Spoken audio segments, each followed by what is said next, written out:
Hello friends, welcome you all. आज मैं आपके लिए जो वीडियो लेकर आ रहा हूं, देखिए बहुत इंपॉर्टेंट ये वीडियो होने वाला है। डिजिटल इलेक्शंस, इलेक्शन कमीशन ने डेट्स अनाउंस करी।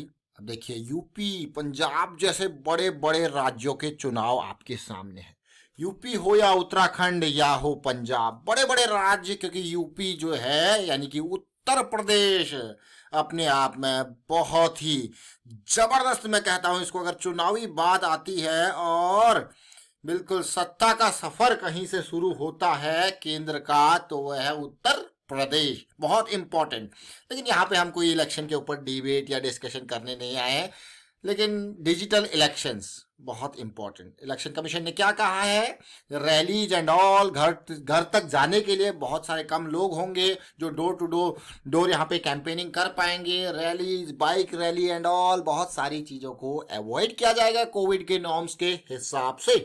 तो आती है बात डिजिटल इलेक्शंस की। अब डिजिटल इलेक्शंस, अब देखिए नॉमिनेशन सामने फाइल किए जाएंगे, उसके लिए क्या चाहिएगा भाई, कौन से एरिया में कौन से प्रतिनिधि का, कौन से कैंडिडेट का बोलबाला है डिजिटली।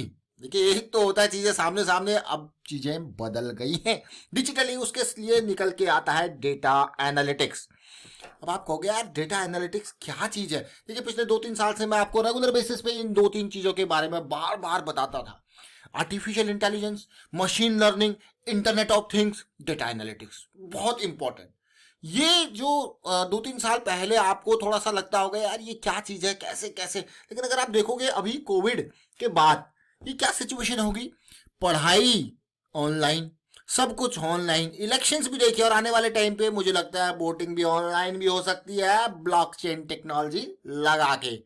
अब आप कहोगे कि आप बात करें, देखिए अभी मैं टेक्नोलॉजिकल टर्म्स में बात कर रहा हूँ। जनरली लेमेंस को ये लैंग्वेज थोड़ा सा समझ में नहीं आएगी, कैसे ब्लॉकचेन टेक्नोलॉजी लगेगी and all, that is different topic में कहूंगा। बट अभी फिलहाल समझिए डेटा एनालिटिक्स में बहुत ही सिंपल और सादे तरीके से आपको समझाने की कोशिश करूंगा। उसके बाद आपको समझ में आएगा कि कौन से स्टॉक को फोकस करना है, क्योंकि ये फ्यूचर है। आज की डेट में अगर आप फेसबुक को ओपन कर लो और उसके बाद उसमें अलग अलग कितना भारी भरकम आपके व्हाट्सएप के अंदर कितना डेटा आ जाता है कि मोबाइल की मेमोरी भी फुल हो जाती है। अब उस डेटा के हिसाब से आपको उसको एनालाइज करना है।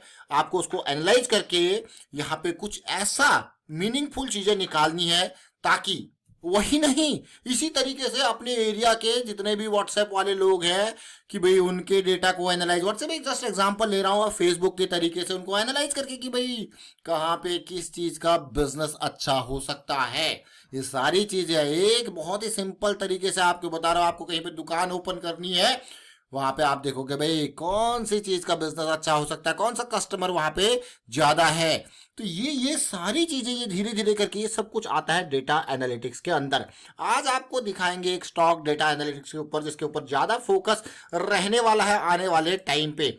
उससे पहले जरा देखिए, उससे पहले देखिए सनटेक रियलिटी जो 510 पे हम बात कर रहे थे कल की डेट में, वो कहां पहुंच गया, वो पहुंच गया सीधे 580। आप कहोगे वाह, हम बात कर रहे थे कि मंथली की करेक्शन रिजॉल्व हो रही है और यहाँ पे कंसोलिडेशन देखने को मिल जाए तो मजा आए, क्योंकि ऑल टाइम हाई पे थे, कहाँ पहुंच गया देखिए। उसके अलावा अगर मैं यहाँ पे बात करूं डेटा एनालिटिक्स की, तो मेरे पास एक स्टॉक आता है जिसका नाम है लेटेंट व्यू। क्या है लेटेंट व्यू? अभी रिसेंटली इसका आईपीओ भी मार्केट में आया था। किसका? लेटेंट व्यू एनालिटिक्स का। आईपीओ में धमाकेदार रेस्पॉन्स के बाद अभी स्टॉक जो है थोड़ा सा हल्का पड़ा हुआ है। 12,000 करोड़ का मार्केट कैपिटलाइजेशन हो गया, लेकिन मुझे लगता है कि इस स्टॉक में बहुत जबरदस्त पोटेंशियल है। आप देखिए देखिए जरा, दैट ना के बराबर। और ये लेटेंट व्यू एनालिटिक्स ये कंपनी करती क्या, क्योंकि हम डिजिटल इलेक्शन की तरफ जा रहे हैं तो ये स्टॉक हमारे लिए इंपॉर्टेंट हो जाता है। क्योंकि ये जरा देखिए इसका बिजनेस, अलग अलग business analytics, consulting services, data engineering, यही इसका काम है। क्योंकि डेटा बहुत ज्यादा हो चुका है, उसको इंफॉर्मेशन, देखिए इंफॉर्मेशन, व्हाट इज इंफॉर्मेशन, आपके दिमाग में एक क्वेश्चन आएगा। Meaningful data is called information. Data अलग अलग तरीके से है, रॉ डेटा, मीनिंगफुल डेटा क्या है, इंफॉर्मेशन। आप कहोगे यार, आप उठा के देख लीजिए पहले कितना मेमोरी स्पेस आपके लिए डेटा के स्टोरेज के लिए होता था। वो फ्लॉपी डिस्क का जमाना आपने देखा होगा, और आज की डेट में छोटे छोटे मेमोरी कार्ड कितने टीबी का डेटा या जीबी का डेटा उनमें स्टोर होता है। तो उस सारे डेटा को कैसे एनालाइज करोगे एक साथ, तो उसके लिए प्रॉपर सर्विसेज हैं, चाहे बिजनेस एनालिटिक्स की बात करो, डेटा इंजीनियरिंग की बात करो, या फिर बात करो डिजिटल सॉल्यूशंस अलग अलग प्रोवाइड डेटा बहुत इंपॉर्टेंट है ये डेटा। इसीलिए लेटेंट व्यू हमारी नजरों में स्टॉक आता है सामने। और स्टॉक सामने क्यों आया, देखिए जरा, आईपीओ मार्केट में धमाका मचाया था, 326 गुना का सब्सक्रिप्शन, जिसमें QIBI और NII रिटेल वाले भी पीछे नहीं थे। और इतना जबरदस्त सब्सक्रिप्शन का कारण था इसके फ्यूचर विजन को लेके। अब मैं आपको दिखाऊंगा यहाँ पे लेटेंट व्यू का ये आवरली चार्ट। देखिए, जब मार्केट में आया था तो आईपीओ में इसका प्राइस बैंड रखा गया था 197 के अराउंड, शायद ही बहुत कम लोगों को ये मिला होगा। उसके बाद 197 के अराउंड का प्राइस था, जरा देखिए, ये देखिए प्राइस कितना, 197 का। अब उसके बाद इसने जो धमाका किया, आपको यकीन नहीं होगा लेकिन ये सच्चाई है, ये स्टॉक गया 740 तक। तो इतनी बड़ी रैली के बाद एक्सपेक्टेशन होगी कि करेक्शन आए, करेक्शन आपके सामने आया। लेकिन उसके बाद देखिए, ये दिसंबर 20 वाला वीक है, ये दिसंबर 27 वाला वीक है, फिर वापस करेक्शन रिजॉल्व हो रही है। अब आप समझ गए होंगे कि क्यों आपके सामने ये स्टॉक आया। स्मार्ट मनी ने इस स्टॉक को 740 के लेवल से वहीं पहुंचाया जहां पे इसका आईपीओ में लिस्टिंग हुई थी। आईपीओ प्राइस नहीं, लिस्टिंग हुई थी जिस रेंज की, उस रेंज में ये जरूर आया। तो इससे कमजोर हाथ यहां से निकल गए होंगे, यानी कि वीक हैंड्स आउट हो चुके होंगे, क्योंकि उसको, उन वीक हैंड्स को अभी ये नहीं पता कि ये डेटा एनालिटिक्स का स्टॉक है।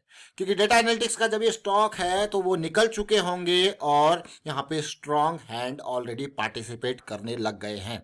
तो ये, और डिजिटल इलेक्शन जस्ट एक एग्जांपल है। आने वाले टाइम पे बहुत सारी चीजें इसी तरीके से डिजिटल लेवल पे आप देख रहे हो आज की डेट पे। एजुकेशन, नाउ इट्स इलेक्शंस, अब इलेक्शन भी डिजिटली हो रहे हैं, कैंपेनिंग डिजिटल हो रही है। अब इसके बाद आपको ये दिमाग बाहर होगा और कौन से स्टॉक्स के ऊपर फोकस किया जाए। जस्ट एक इलेक्शन को ही अगर आप फोकस करोगे तो यहाँ पे क्या चीजें हैं जो वहां पे एक असेंबली की बात करते हैं, एक विधानसभा क्षेत्र की बात करते हैं, वहां पे आप देखोगे अलग अलग पार्टी के कैंडिडेट्स वहां पे होंगे। अभी तो पार्टी को नॉमिनेशन के लिए चीजें चूज करनी है, तो उसके बेसिस पे वो एनालाइज करेंगे कौन सा कैंडिडेट थोड़ा डिजिटली साउंड है। तो आने वाले टाइम पर डिजिटल, मैं कहूँगा एजुकेशन भी बहुत इंपॉर्टेंट होने वाली है। तो ये सारी चीज़ें अब ये धीरे धीरे देखिए, और इनमें स्टॉक्स के ऊपर आप आगे जो है सिलेक्शन कर सकते हो इन सेगमेंट्स में। अब एक इम्पॉर्टेंट, एक general message, general public awareness message मैं वीडियो के माध्यम से आपको देना चाहूँगा। देखिए, इलेक्शन सामने है, अगर आपके स्टेट्स में इलेक्शन है, आप उन स्टेट से बिलोंग करते हो जहाँ पे इलेक्शन है, इलेक्शन कमीशन बहुत मेहनत करता है चीज़ों को के लिए और आपको बार बार अवेयर करने की कोशिश करता है। तो आप भी अपने एरिया में लोगों को अवेयर करें।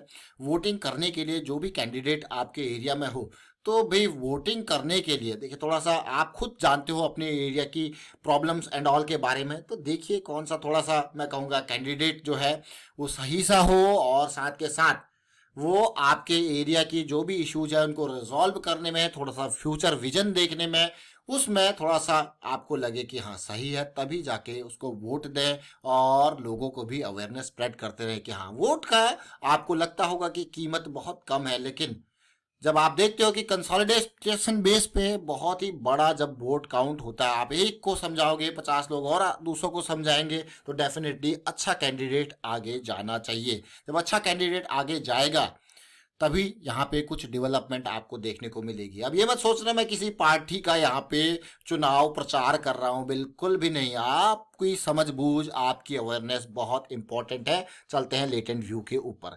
लेटेंट व्यू के आवरली चार्ट को आप देखिए, मुझे बहुत पसंद आता है ये फॉलिंग वेज, क्योंकि जब भी इम्पल्स बनती है तो करेक्शन में अगर मुझे फॉलिंग वेज दिख जाता है तो मुझे बहुत पसंद आता है। मैं अक्सर आपके लिए बहुत जल्दी इनकी वीडियोस क्रिएट कर लेता हूं। देखिए, यही नहीं, अगर मैं ये फॉलिंग वेज आपको दिखाऊं, जब हमने इंडोरामा में ये फॉलिंग वेज देखा था तो आपके सामने हम वीडियो लेके आ गए थे 52 के लेवल पे। उसके बाद ये पुल बैक आया, फिर रैली आप देख सकते हो।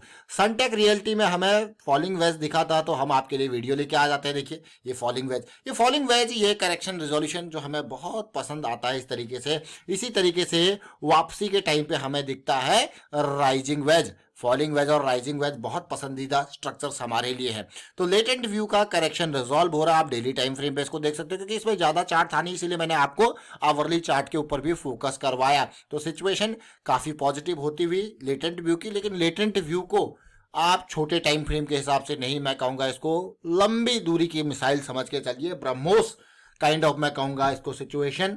और क्यों फोकस में है? क्योंकि भाई फ्यूचर है डेटा एनालिटिक्स का, फ्यूचर है डिजिटल इंडिया, डिजिटल इलेक्शंस, आप देख ही रहे हो, डिजिटल एजुकेशन। तो इन लेवल्स पे अगर आपको स्टॉक्स देखने हैं और डिटेल में, तो डिजिटल लेवल के स्टॉक्स को देखिए, डिजिटल कंटेंट वाले, डिजिटली मैं कहूँगा artificial intelligence, machine learning, internet of things, बहुत इंपॉर्टेंट आने वाले टाइम पे ये टेक्नोलॉजीज होने वाली है। वाइंड अप करता हूँ, वीडियो को शेयर कीजिए, लाइक कीजिए, प्राइस एक्शन सीखते रहिए, प्रैक्टिस करते रहिए, और टेक्नोलॉजी के बारे में और कुछ अपडेट आप शेयर करना चाहते हो तो कमेंट के थ्रू जरूर बताएं। Thank you for watching the video.